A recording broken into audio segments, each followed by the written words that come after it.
मागू अपन सब प्रार्थना करेंगे आणि प्रार्थना करते हे स्तोत्र वाचतो. म्हटलं आता स्तोत्र 23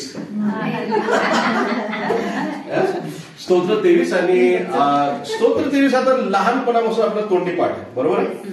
आणि स्तोत्र संहिता 23 आता ह्याच्यामधून माहित नाही कित्येक पुस्तकं लिहिले लोकांनी, कित्येक कॉमेंट्रीज ह्याच्यावर, कित्येक मोठ्या मोठ्या प्रचारकांनी याच्यावर प्रचार केलेला आहे.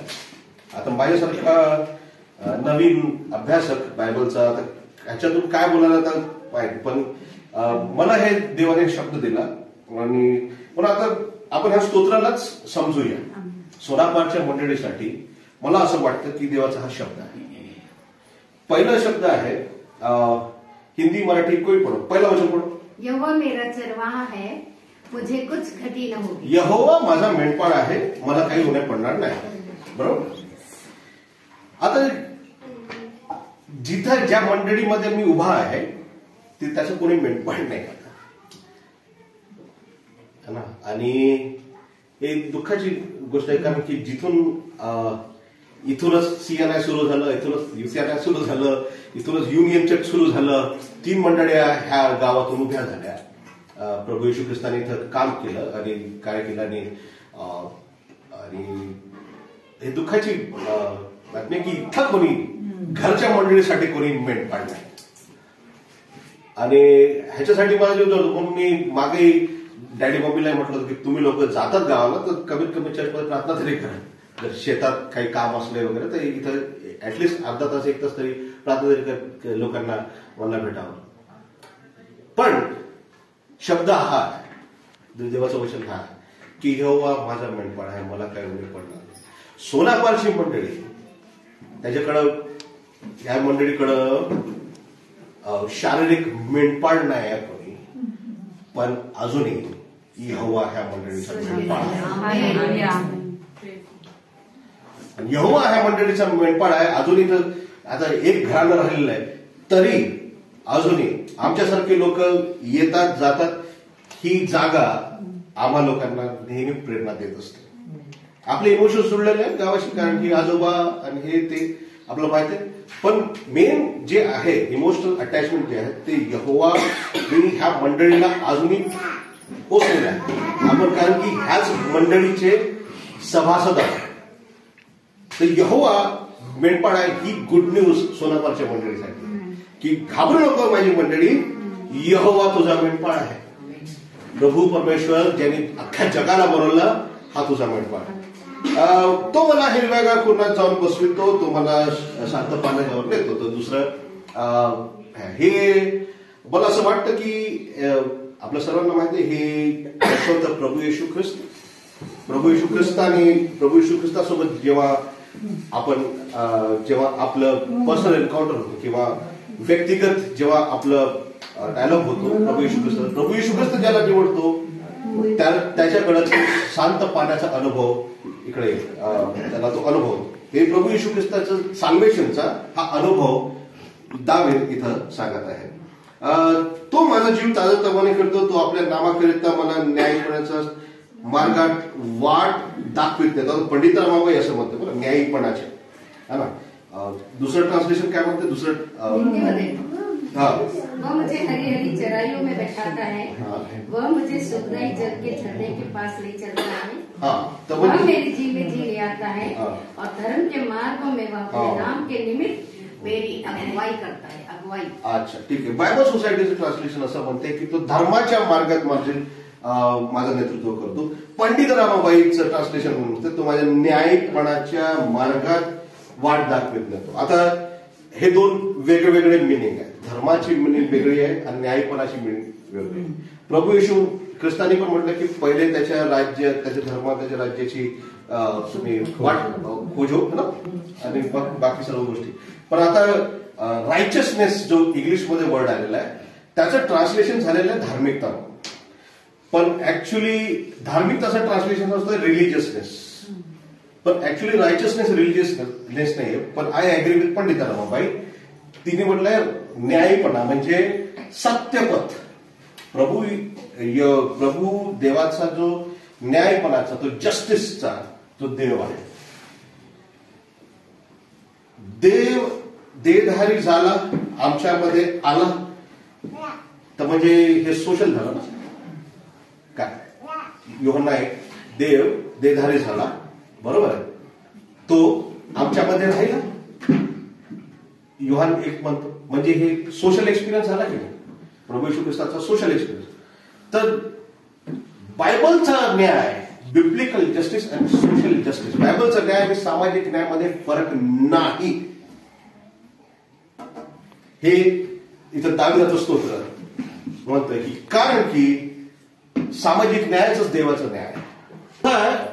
की होय, मृत्यू छायेच्या खोऱ्यातून मी चाललो असलो तरी मी काही यशाला भिणार नाही, की का तू मत्संगती आहेस, तुझी आकडी व तुझी काठी मला माझे समाधान करेल. हिंदी में क्या है? चाहे मैं घोर अंधकार से भरी हुई तराई में होकर चलूं तो भी हानि से न डरूंगा, क्योंकि तू मेरे साथ रहता है. तेरे सोटे और तेरे लाठी से मुझे शांति मिलती. आता पहा, हिंदीमध्ये घोर अंधकार आहे, मराठीमध्ये मृत्यू छाया आहे. मौत की तराई, मृत्यू छायेच्या दरीतून मी जात असलो तरी कोणत्या आयुष्यात भिणार नाही, कारण तुझी आकडी आणि तुझी काठी मला धीर देते. त्याची आकडी आणि त्याची काठी, त्याची हिंमत, त्याच्या वचनाची हिंमत जी आहे त्याच्या वचनातून येते, त्याच्या पवित्र आत्म्याच्या अनुभवातून येते. प्लस मृत्यू छायेचा अनुभव, जो व्यक्ती त्या अनुभवातून गेलेला आहे तोच आपल्याला सांगू शकतो मृत्यूला स्पर्श करून आलेला व्यक्ती कोण आहे. आणि आम्ही त्या येशू ख्रिस्ताला मानतो जो मृत्यूवर जय झाला, बरोबर आहे. तर मृत्यू छायेच्या दरीतून जो व्यक्ती निघालेला आहे तोच आपल्याला व्यक्तिगत अनुभव सांगू शकतो की मृत्यू छाये.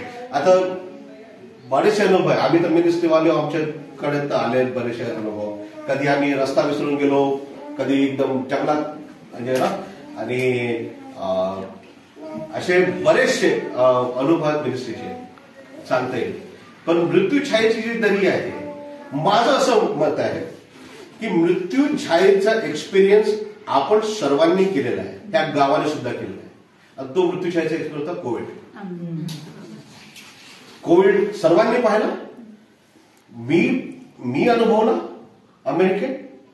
अमेरिकेत सर्वात जास्त मृत्यू झाले.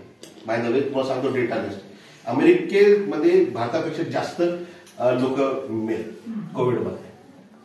पण मी जेव्हा पाहत होतो न्यूज अमेरिकेत बसून, आणि ते भयावह होतं. ते मला गंगा नदीचे पूर्ण ते दिसले, तिथं प्रेत आहेत तिथं.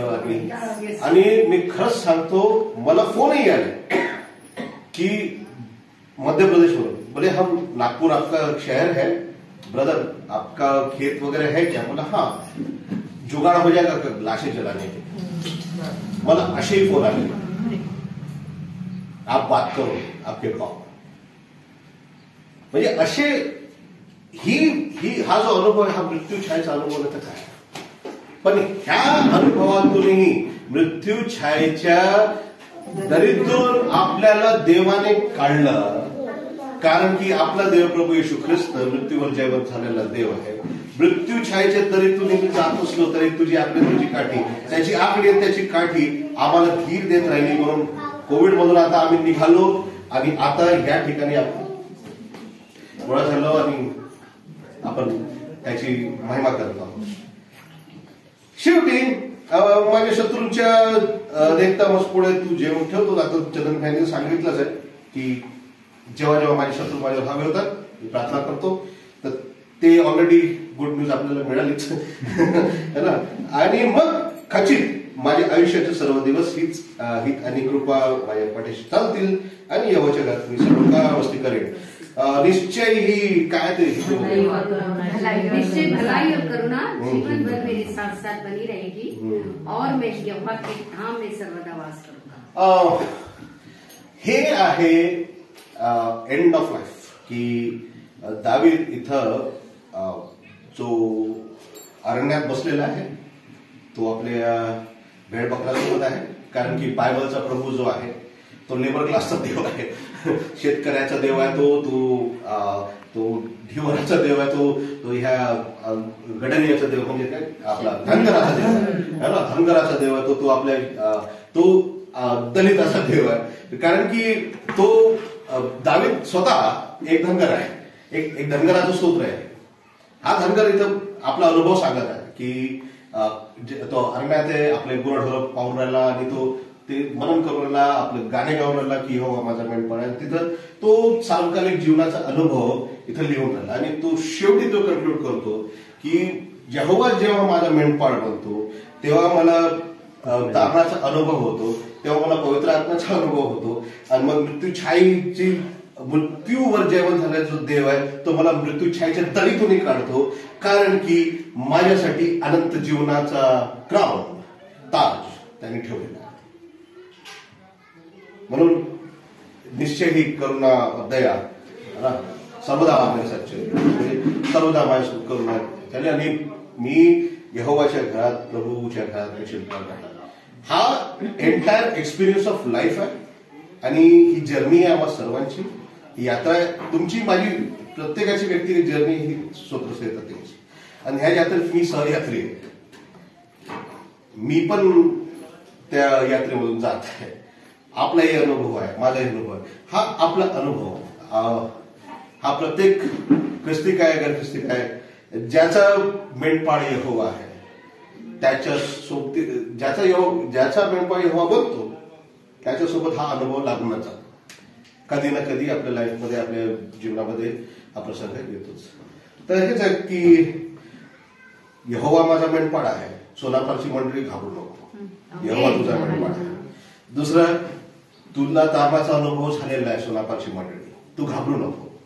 तुला मृत्यूछाईच्या दरीतून देवाने काढलेला आहे, तू घाबरू नको, कारण की अनंत जीवन तुझ्यासाठी ठेवलंय देवाने, तू घाबरू नको.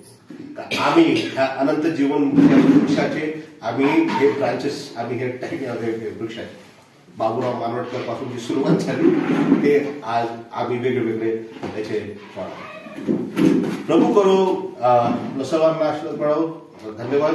माझी आजोबाचं चर्च आहे. आता मला नर्वसनेस होतो की कारण की आजोबाच्या शूज मध्ये माझे पाय जाऊ शकत ना, मी त्याचा फक्त एवढंसा पार्ट आहे त्याच्या लेगसीचा, बाकी तुम्ही पण आहात. तर प्रभू करो वाचलेल्या वचनाद्वारे आशीर्वाद. धन्यवाद. थँक्यू.